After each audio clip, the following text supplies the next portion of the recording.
Hey guys, welcome again to my channel. In today's video, I'm going to show you 10 tips for new drivers for Uber and Lyft or existing drivers. These tips will help you become better drivers and also have and also maintain your reviews, your ratings.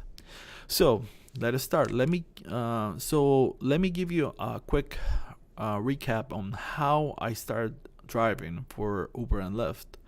So 3 years ago, I did move from Puerto Rico to here in Atlanta, and here in Atlanta is the fourth state that has the worst traffic in the states. So I live like 25 minutes from the downtown, but the traffic is so bad that it takes me like an hour and a half sometimes, because sometimes I need to leave from work at 5:30 or 5. So it depends on the date. On the day that I left between those hours. So I was talking to my wife, and we were discussing like it doesn't worth it being stuck in the traffic and burning gas. And I find indeed came to my mind like, let me drive to Uber and Lyft, and I will do something different, and I will learn the streets from downtown and maybe some stuff to do with my wife and my kids in the weekend. And it's a good opportunity to socialize and also practice my English. So my first tip that I can tell you, and it did help me a lot, is to buy a phone mount, because you don't want to have your phone in your leg or running around your phone.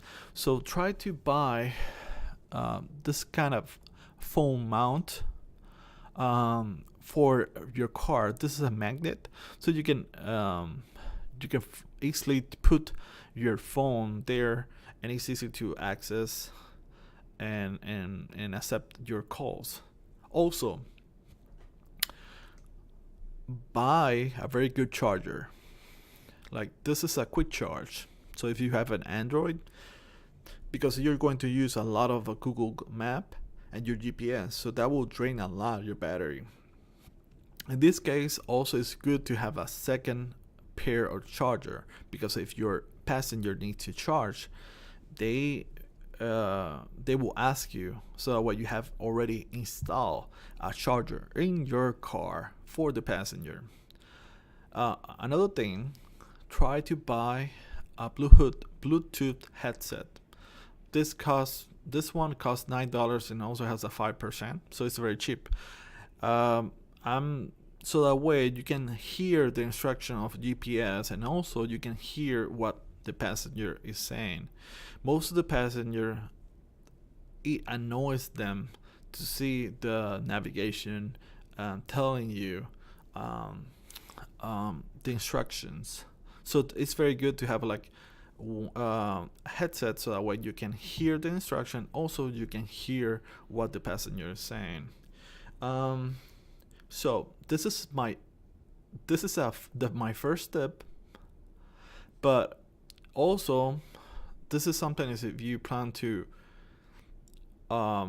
start doing this regularly, you can also buy a multiple USB cable for different phones. So that way you already have the charger for the phone for the passenger, and also the passenger can charge different phones using this cable. So it's a little bit of an investment at the beginning, but believe me, guys, people like this kind of small detail.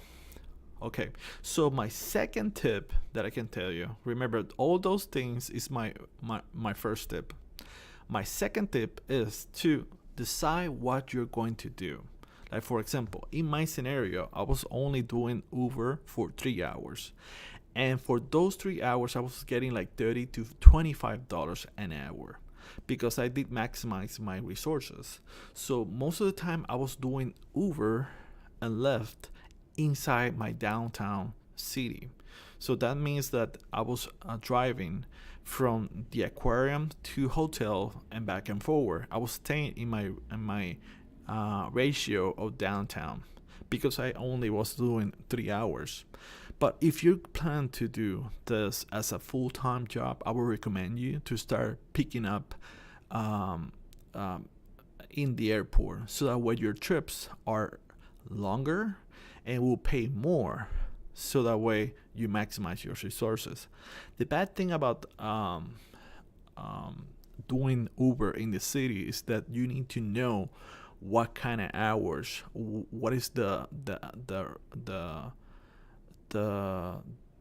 the high demand. In my scenario, I was doing this when I was leaving my work, so it was like a 3:30 to 4:30 to 6:30. So that is rush time in downtown right now. So it did make sense to do Uber at that time for the city rather than going 20 minutes drive to go to the airport and pick up somebody, so that way it will drop whatever place in Georgia. So, but if you're going to do this as a full-time job, I would recommend you start doing this in the airport. Try to pick up people in the airport. And also, if you have a bigger, like a SUV, better for you, because you can have a lot of passenger there, and maybe it's more money there for full-time. And the third tip is to try, like for example, um, I was doing Lyft and Uber in downtown in rush hour. So one thing that I can recommend you, no matter if you're doing the airport drives or downtown, download your city map offline to your Google Map. The reason is that for my scenario, when in Atlanta, when it's rush hour, the cell carrier is worse. It's like you're going to like a concert, so your GPS is crazy, and your phone is slow because everybody's logging, seeing Facebook, doing a lot of stuff. So download your city map to be offline, so that way everything runs smoothly. So my fourth tip is to always clean your car. Like clean your car, no matter if this tip is more for inside your car, because like I'm not expecting you, the driver is not expecting you to have like this car like always shining like a limousine, but to have the inside clean without any paper or dust or so. Yes, yeah, imagine yourself going to the airport, and somebody like a taxi is like very dirty. That represents a bad review for you. So, and my fifth tip is to try to buy a cheap car seat for babies, for toddlers. This happens to me in the airport.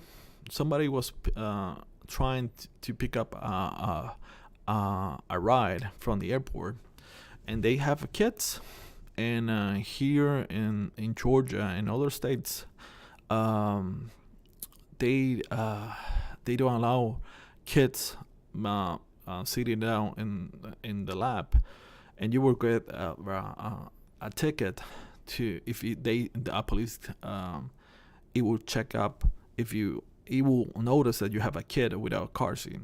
So in my scenario, I did find several passengers they were stalling in the airport, and because I did have a car seat because I have kids, they were very, very happy, and also they tipped me a lot because they were like waiting almost an hour and nobody did have a car seat. So you can find those car seats very cheap in Facebook. So it probably will cost you like $10 or $12, depends. So it's a very good tip. It depends on where you're planning to drive. In that scenario, I was in the airport. So my sixth tip is to have water and some candy like a mint. Those kind of mint that is very easy to clean if somebody will spill that like that mint. They like, the passenger likes those kind of things that will help you do your rating, and also maybe some tip. um, my seventh tip is to set your environment. Don't like try to be as relaxed. Put your the music that you like. One thing I can tell you: ask for the passenger if they like that kind of music, or also mention if they want to hear their music in your car. So always have the headphone cable there, so that way if the passenger is in the mood to hear some kind of music and you have this kind of conversation and you seem everything nice and everything, yeah, enjoy the moment. But don't try to have like this ride silent, kind of weird. That will set a like a weird environment, so that way the passenger will not feel comfortable. Okay, so my next step is to be the eighth tip. My eighth tip is to, when you are going to do Lyft and Uber, try to be in a good mood. Don't be mad if you have the worst day ever. Don't do it. Go to your house, go to a bar, drink a beer or something to relax you or something, or don't go and drive drunk, but don't do that day drive, because you're going to be in in a bad mood, and that will reflect in your rating. Remember, guys, it's sad that you're doing a job, but also you're going to be warning. You're going to be paranoid because of your rating. Yeah, that is the only bad thing about this. It's a quick money, believe me. But the thing is that the rating sometimes the person that is your passenger, maybe they have a bad day and they expect you to be the person that's going to up their mood or something. So this depends, but I would recommend you not doing Uber and Lyft if you are having a bad moment. The ninth tip that I can tell you is to try to have a conversation with the passenger. You give it the greeting. Also help them with the luggage. Also, it depends on how the passenger reacts. You give it the greeting, asking them how was it their day and so on. If they are like they don't talk a lot, leave it as it is. But if it is, you have this kind of vibe that the person likes to talk, ask them if their experience with other drivers, so that way you can learn. Also, to ask them if you're doing okay, and provide ask them for feedback. Most of the time, if you have that kind of relation, you have a connection, and most of the time they will end up tipping you and recommending you, and also you can give it your contact. I have seen people having cards, business cards, so that way they can request direct drives, and etc. And my last tip of this video is to avoid returning to your original pickup spot. Like, for example, if you're in the airport and you're going to drive from the airport to another city, maybe that drive is 40 minutes. Don't return to the airport. Try to start working in that city that you drop the person. Like, give it an hour, because if you return as soon as you left you dropped your passenger, you will lose gas and time. So it's your choice. Most of the people that I have talked and they do Uber and Lyft for a long time, that is the first recommendation that will tell you. Try to avoid returning to your original spot. So guys, if you have any question and you like this video, please like this video and also share this video and subscribe to the channel. And also if you want to talk to me and you have an idea of a video, you can hit me in my social media, comment to this video, and I will happy to respond to your comment. Thank you.